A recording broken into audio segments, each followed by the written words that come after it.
E a perícia realizada pela Polícia Federal no celular do governador afastado do Distrito Federal, Ibanez Rocha, mostrou que ele não se omitiu, tampouco foi conivente com as invasões a sedes dos três poderes em Brasília. O relatório, divulgado nesta quinta-feira, apontou que Ibanez não mudou planejamentos, não desfez ordens de autoridades de segurança e não se omitiu perante as informações que recebia. O laudo da PF listou conversas do governador com jornalistas, membros do Judiciário, do Congresso e integrantes do governo, além de seus advogados. Após a divulgação do relatório da perícia, a defesa de Ibanez Rocha entendeu que não há mais motivos para mantê-lo afastado do governo do Distrito Federal e já protocolou no STF a petição para a sua volta. José Maria Trindade, é isso, Zé? Será que está pavimentado o caminho agora para a volta de Ibanez Rocha ao governo do Distrito Federal, especialmente depois dos resultados dessa perícia, Zé? Isso ficou muito claro, né? Já existem alguns pontos muito importantes aí que são dados coordenados. O relatório da intervenção na área de segurança aqui, ele pegou vários pontos, várias declarações, imagens, e lá está muito claro, por exemplo, que o ex-comandante da Polícia Militar daqui do Distrito Federal, que foi preso, fica muito claro, ele agora está solto, foi preso e mostra que ele não teve responsabilidade, não foi omisso e muito menos ele determinou qualquer possibilidade de abertura. E vários dados indicam que o governador Ibanez, ele não colaborou em nada. Mesmo assim, estamos dizendo ali uma fala ou outra dele que estamos dependendo do Exército, de que seria a esperança de golpe. Olha, não existe isso. Era apenas um comentário sobre a possibilidade de desfazer o acampamento em frente ao quartel-general ou mesmo ajudar. O processo ali, quem melhor descreveu até agora foi o ministro Luiz Roberto Barroso, quando ele disse que houve vários fatos encadeados e que acabaram naquela agressividade, naquela agressão aos prédios públicos. Eu não encontrei até agora ninguém, absolutamente ninguém, que defenda o que aconteceu lá. Ninguém pode achar aquilo ou democrático ou aceitável, aquela destruição brutal. O que se discute, o que se fala é sobre, primeiro, enquadrar cada um sobre exatamente o que ele fez. Ali, entre aqueles 1000 indiciados, que vão ser indiciados, existem pessoas que apenas estavam ali achando que participavam de uma manifestação democrática, como muitos fizeram aqui em Brasília. Então tem que particularizar e tem que chegar a conclusões lógicas. E por outro lado, o afastamento de um governador eleito pelo voto, independente da ideologia, independente se você gosta ou não, é um ato muito forte. É um ato contra o voto popular. O voto é muito importante. Quem desconfia disso, se candidate e tenha 100 votos, tenha 10 votos, para você ver o tanto que é difícil um voto, tanto que é difícil ir atrás de voto. E um governador eleito pelo voto popular ser afastado assim, sob o risco, inclusive, de sofrer impeachment na Câmara Distrital, isso é um ato de força inédito e vou te falar, isso não pode cair na normalidade. Já houve afastamento de outros governadores, como é o caso de Alagoas, mas diante de processos em andamento, com provas e com um indicativo mesmo de irregularidade. Agora, simplesmente, sem nenhuma prova, sem nenhum perigo, ele não representava nenhum perigo, afastaram um governador na canetada, um ministro do Supremo, e depois foi aprovado pelo plenário, mas um ministro afastaram um governador, e isto é um ato muito forte e que não pode cair na normalidade. Pavinato. Olha, essa é uma questão muito delicada, Zé. É o seguinte, apesar, isso é muito importante colocar, porque eu li 6 jornais diferentes a respeito disso, com a mesma matéria. 5 tem um enfoque, 1 tem outro. Aí eu fui para o relatório da Polícia Federal. O relatório ele diz que não é possível dizer que Ibanez agiu deliberadamente. Essa frase é complicada. O que aconteceu? essa matéria que nós acabamos de ouvir, ela se baseia nesta conclusão do relatório. Não é possível dizer que Ibanez agiu deliberadamente. Essa frase, ela foi utilizada pela defesa do Ibanez e destrinchada para fazer o pedido de volta ao cargo. Concordo que ele não deveria ter sido retirado do cargo, mas que a perícia mostra que Ibanez não foi conivente, eu não posso concordar. Não posso concordar. E até falo para a nossa produção. A perícia da PF, ela diz que não é possível dizer se ele foi conivente ou não. Lembram do relatório do Exército? Em que se falava, por esse laudo de auditoria de urnas, não é possível dizer que houve... Então, é a mesma coisa. É a mesma coisa. Ou seja, esse laudo é inconclusivo. Mas no meio desse calhamaço todo da PF, nós temos duas trocas de mensagem que comprometem Ibanez Rocha. Primeiro, o Pacheco fala para Ibanez antes, olha, tá vindo uma manifestação aí, há perigo de depredação total, e o Ibanez fala, fica tranquilo, Pacheco, já tomei todas as providências. E quando você compara essa troca de mensagens do Pacheco com o Ibanez com as oitivas dos policiais que estavam na ativa no dia 8 de janeiro, eles dizem, a polícia militar não estava com todo o seu efetivo.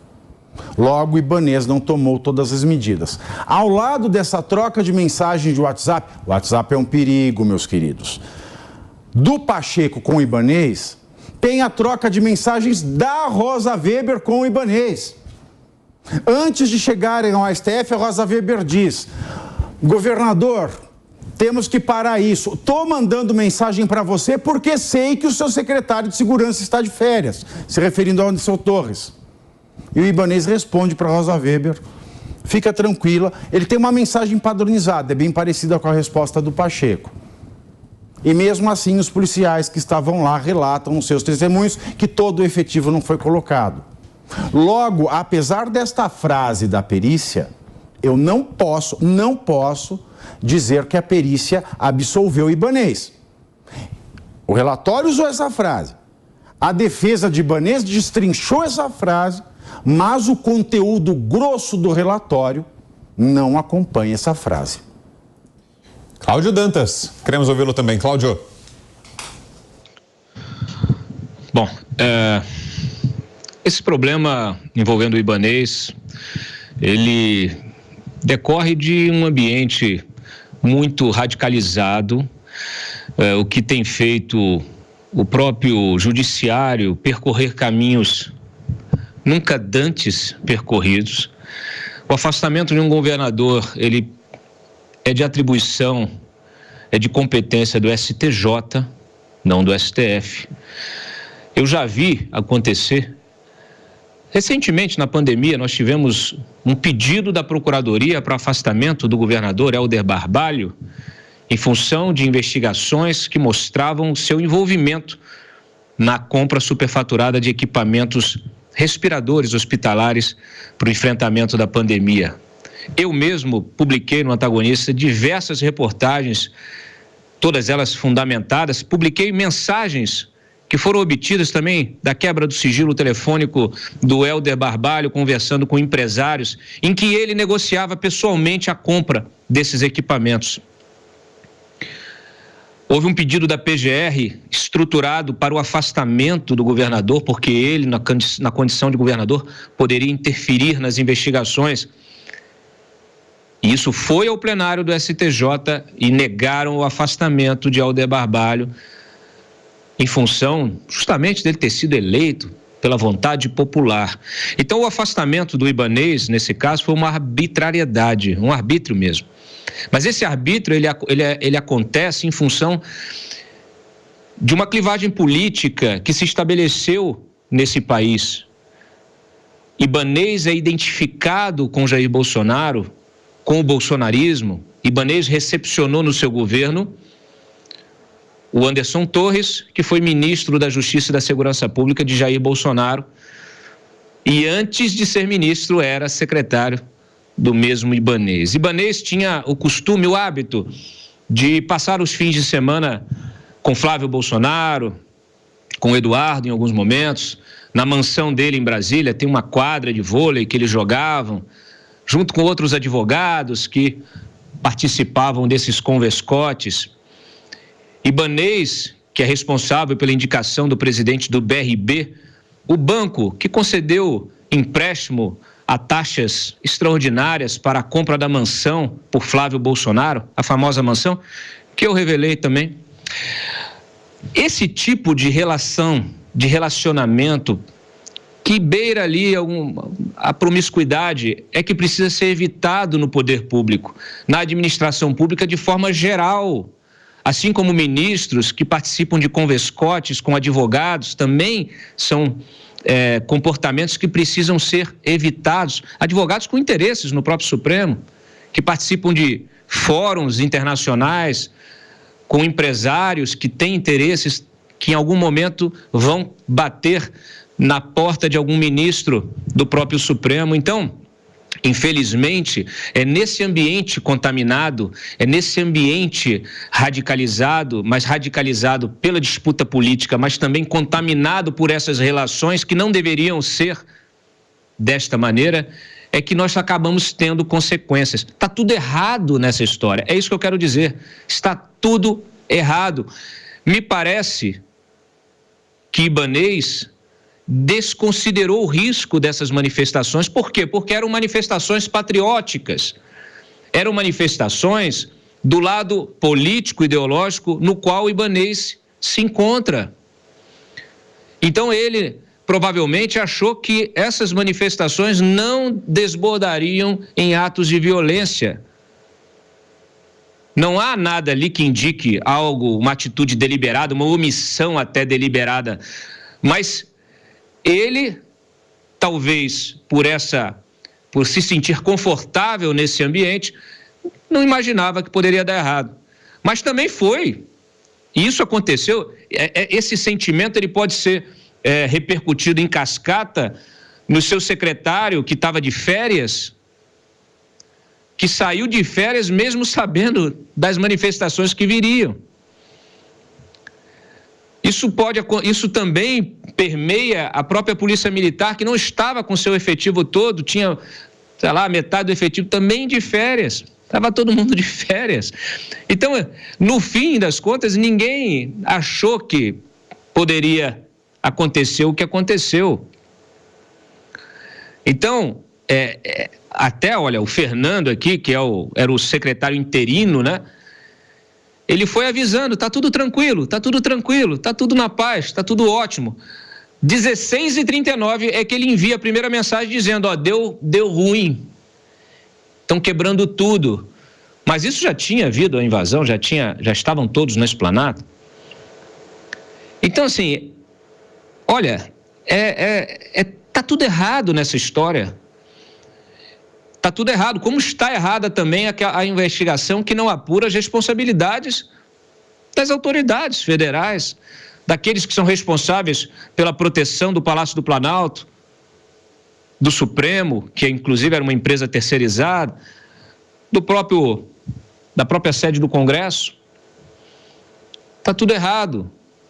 Eu já expliquei aqui uma vez, aliás, eu publiquei o ofício do Flávio Dino avisando o Ibanez, olha, tem risco aqui, pode dar ruim. E ele dizendo, se precisar de alguma coisa eu estou aqui, eu estarei monitorando. De que adianta o ministro da Justiça e da Segurança Pública monitorar algo se ele não tomará qualquer providência? Então é isso, está tudo errado. Valeu, Cláudio. Para fecharmos o giro então, Roberto Mota, suas impressões, Mota, sobre o relatório dessa perícia no celular de Ibanez Rocha. Brown, esse episódio é de compreensão extremamente difícil. Quem sabe um dia vai ser tudo esclarecido. O que eu posso dizer é que, até onde eu sei, o afastamento do governador não tem precedente. O país já viveu inúmeros outros episódios graves de segurança pública e nunca um governador foi afastado por causa desses episódios. Como Zé Maria disse, o governador foi eleito pelo voto. E num país onde se fala tanto sobre a importância de eleições e do respeito à democracia, não se pode respeitar a vontade do povo expressa pelo voto. É como disse o Zé Maria, isso não pode se tornar uma coisa normal.